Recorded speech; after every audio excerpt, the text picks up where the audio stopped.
This photograph taken today in Washington, D.C. on the 4th of July deserves a Pulitzer Prize. Let me show you why as we zoom out right here. Those people around this young black woman are white supremacist Patriot Front members. And this is Trump's America filled with masked cowards. Hey guys, my name is Kelvin and you're welcome back to the channel. Imagine you're riding the train home after an ordinary day. You look up and suddenly the doors open. Not one person, not 5 people, but dozens of masked men dressed almost identically step onto your train. Matching hats, matching shirts, matching khaki pants, faces completely covered. No smiles, no conversations, no individuality, just a wall of uniformity. Now, imagine you're the only black woman sitting among them. What would you do? Would you panic? Would you stand up and leave? Would you avoid eye contact? Or would you simply stay exactly where you are? That is the question millions of people have been asking after one photograph taken in Washington, D.C., spread across social media. The image is simple. A black woman sits quietly on a metro train while members of Patriot Front surround her. She isn't shouting. She isn't arguing. She isn't filming them. She isn't performing for social media. She's simply sitting there. Yet somehow, her silence became louder than an entire crowd. People across the internet called it bravery. Others called it resistance. Many compared the image to historical moments that remind us how powerful ordinary people can be when they refuse to be intimidated. What makes this photograph unforgettable isn't that anyone was fighting. It's that nobody was. The tension exists entirely in what the image represents. On one side sits one woman who appears completely composed. On the other are dozens of masked men associated with one of America's most well-known white nationalist organizations. The contrast is impossible to ignore, and perhaps that's why this image spread so quickly. Because sometimes history isn't made through speeches, sometimes it's made through stillness. Today we're breaking down why this photograph resonated with millions, why Patriot Front continues to attract so much criticism, and why one quiet moment on a subway has become one of the most talked about images of the year. Let's get into it. This is a picture that every American should see today for our nation's 250th birthday. It was just taken by Reuters on the DC Metro, and it's all these different white nationalists who are part of the group called Patriot Front surrounding this woman, a woman of color, on the DC Metro. All these cowards that you see in this photo are marching in DC right now as I'm filming this, carrying Confederate flags. They're covering up their faces because they don't want to own their racist beliefs. They just want to say them behind a mask. And the fact that this woman is sitting on the Metro, surrounded by these freaks, and she's not moving, she's not getting up, giving them her seat, is a beautiful small act of resistance. And by the way, she has more courage in her thumb than any of these losers do in their entire bodies. Today, on the 250th anniversary of our country, the white supremacist group Patriot Front marched through Washington, D.C. And in doing so, they broke the record for the largest number of unwashed asses to march through D.C. They also broke several other records, to include the largest number of incels who live in their mother's basement to march on Washington, D.C. Also, the largest number of men subservient to other men to march on Washington, D.C. As well as the largest number of members in any group to crash Grindr at any Republican event. Also worth noting is that this group broke the record for the largest group of men to march on Washington, D.C., who look in the mirror and say, "I'm an alpha male," then look down at their penis and begin to cry. But most noteworthy is breaking the record for being the largest group of losers to march on Washington, D.C. Congratulations, Patriot Front, on breaking so many records and for being such fucking white supremacist losers. Just remember, there are more of us than there are of you. Happy 250th, everyone. Did you guys see the picture that's going viral on the internet right now? It's a photo of a black woman on public transit, and she is surrounded by masked members of Patriot Front.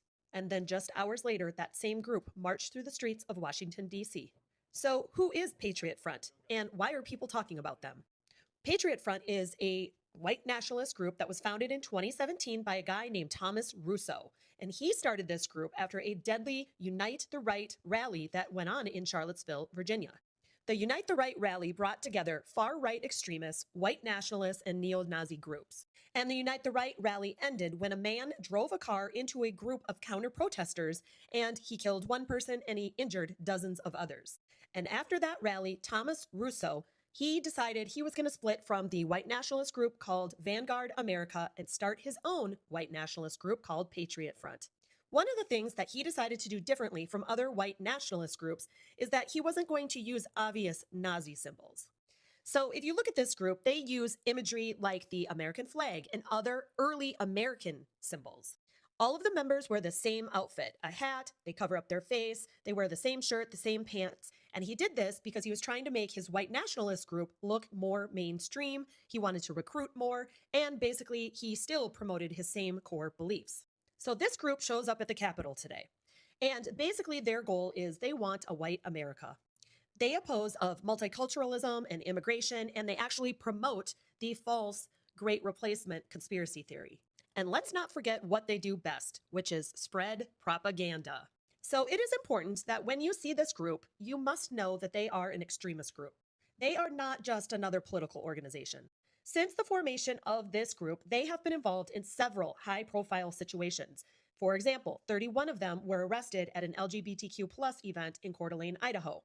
At another event in Boston, they assaulted a black man, and he was actually awarded $2.1 million in damages. This group has been widely identified as a white nationalist extremist group. Here's a genuine question that I have to ask. I'm not trying to be snarky, I'm not trying to be clever. If these guys are covering their faces because they don't want to disclose their identities as members of the Patriot Front, a white supremacy group, what happens if someone just randomly comes up to them and pulls the mask down? Do they sue them? Do they charge them with assault or battery?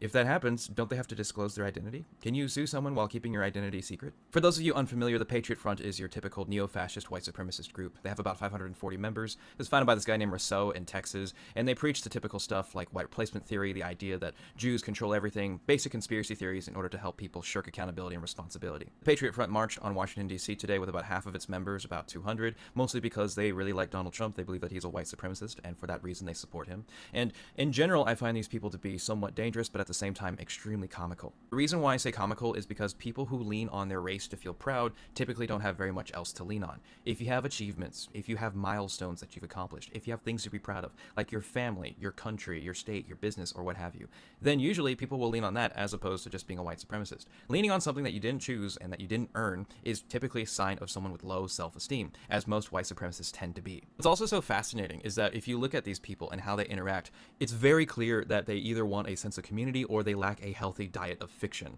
Because if you understand what it's like to be an evangelical Christian, essentially you are taught to believe that like everything that you know must be related to God somehow. So enjoying fiction too much is considered frivolous or sinful because you're not thinking about God enough. So you have these people, usually young men, who can't enjoy the things that they enjoy, be it Lord of the Rings or Star Wars. And because of that, they have to turn to conspiracy theories because it's the only way they can enjoy a rich narrative without feeling like they're wasting their time. At the same time, they'll do things like group activities and get-togethers where it's clear that they just want to spend time with each other, but they can't justify it without having this grand cause behind it, because otherwise they're sinning and they're taking away the time that they need to be devoting to God. As intimidating as they can be, when you look at the photos of their founder and how he's perfectly groomed, wearing his best clothes, and then you have a set with perfect set dressing all around it in order to showcase this theatrical image of a patriotic American, you realize that this is someone who probably really craves being able to perform, and this is the way that he's able to perform, and he probably felt really good putting on these clothes and buying the clothes that he wanted to buy and having a justifiable reason for it, as opposed to feeling like he was being frivolous. It's really hard to not find the humor in this, because if you look at it from a certain angle where these people just march in public in costume, basically you have a group of people who are performing live community theater events because they really want an audience towards a group of people that they look down upon. And happy, well-adjusted, secure people, people who work hard for themselves and they find success for themselves, they don't act like this. People who are very insecure act like this. And when you see all of this pageantry in public and how they try to incite violence against other people because they don't know how else to succeed in life, that is concerning. But at the same time, it's really hard not to laugh at it. An image that could have been lifted straight from 1968 Birmingham, Alabama, a lone black girl on public transportation surrounded by masked, cowardly racists. In our nation's capital, on the 4th of July, and our 250th anniversary as a nation. This is the inevitable result of MAGA, of the Trump administration, of the tolerance by the Republican Party, who got us exactly here. They authored this picture. They authored this disgraceful outcome for our country. Medgar Evers shot to death in his driveway, dying in front of his family. Martin Luther King shot to death in Memphis, Tennessee. Others lynched, murdered, destroyed. This is what we are going back to in this country. And it is not only the fault of the Republican Party, obviously it is Donald Trump. It is Donald Trump. It is MAGA. They have white nationalist racist messaging on their social media. Donald Trump calls people of color rapists, monsters, and says they're coming from shithole countries. On and on and on. This is what you get. This is why we have so much work to do. We will fight, and I'm sad Most of all, I wasn't able to sit next to this black girl today. I'm so sorry. This is the photo of the year. This picture was taken today, July 4th, 2026, America's 250th anniversary. This is a photo of a black woman sitting on the DC Metro surrounded by white supremacist members of the Patriot Front. If you've never heard of the Patriot Front, they are a white nationalist organization that was created after the Unite the Right rally in Charlottesville, Virginia in August of 2017. And this is what they're about in their own words. Pause to read. Been deemed a white supremacist hate group by both the Southern Poverty Law Center and the Anti-Defamation League. And if you're more of a visual learner, here is a video of them marching today in Washington, D.C., carrying Confederate flags. This picture is not only representative of what America really is, but it's representative of the black experience in America. A black woman surrounded on all sides by people who would hang her from a tree if they could. People whose identities are concealed because they're your policemen, your lawyers, your teachers, your doctors, and they'll get to go back to work on Monday. Business as usual. As for that black woman, she has to sit there and stare white supremacy in the face and just be silent. I have another image every American needs to see today. This was taken by Finn Gomez and Getty Images. A black man on the DC Metro is surrounded by white nationalists covering their faces in masks, cowards, refusing to show who they actually are to the public as they chant, "Reclaim America." White nationalists today marched on Washington, hundreds of them. And we see images like this coming out of Washington, D.C. today. As Americans celebrate the 250th anniversary of our nation, we are seeing images like this coming out of Washington, D.C. Masked white nationalists surrounding black Americans, simply as they're riding the metro. These images invoke some of the worst parts of America's history. And it's images like these that many refuse to even acknowledge exist. Many on the right today have just completely ignored it. And when they talked about it, they claimed they're federal agents. Make sure every American sees this today. Spread the word and follow along, stay up to date on all the news you need to know about. There'll be more to come soon. Have you seen this picture by Reuters?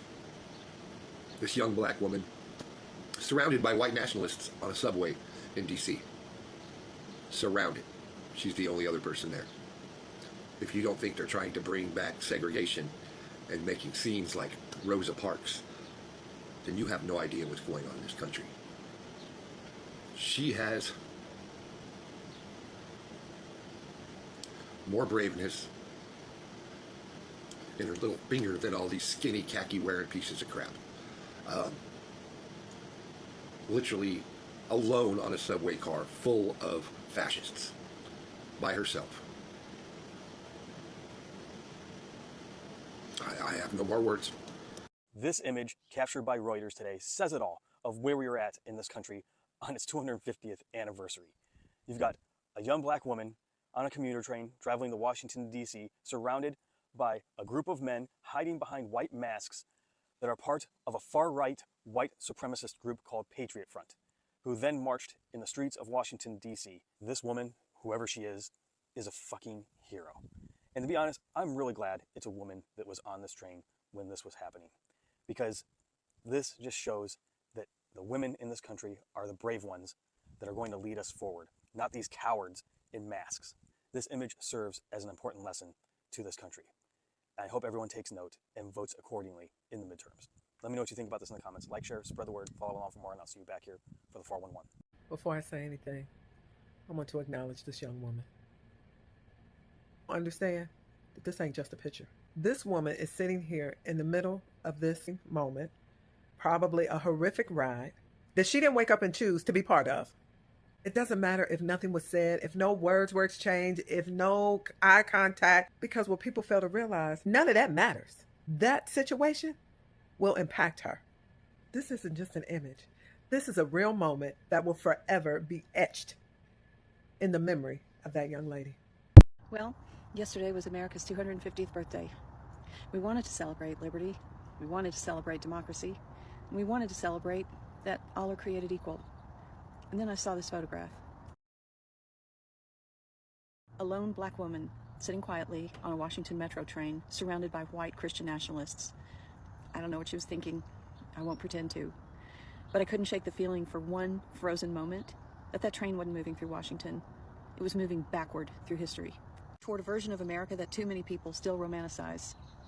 I couldn't help but think of Rosa Parks. Not because these moments are the same, they aren't, but because history has a way of rhyming. Once again, a lone black woman found herself seated quietly while hatred tried to surround her. And it made me wonder, will intimidation decide who belongs in America? We hear the phrase, "Make America great again."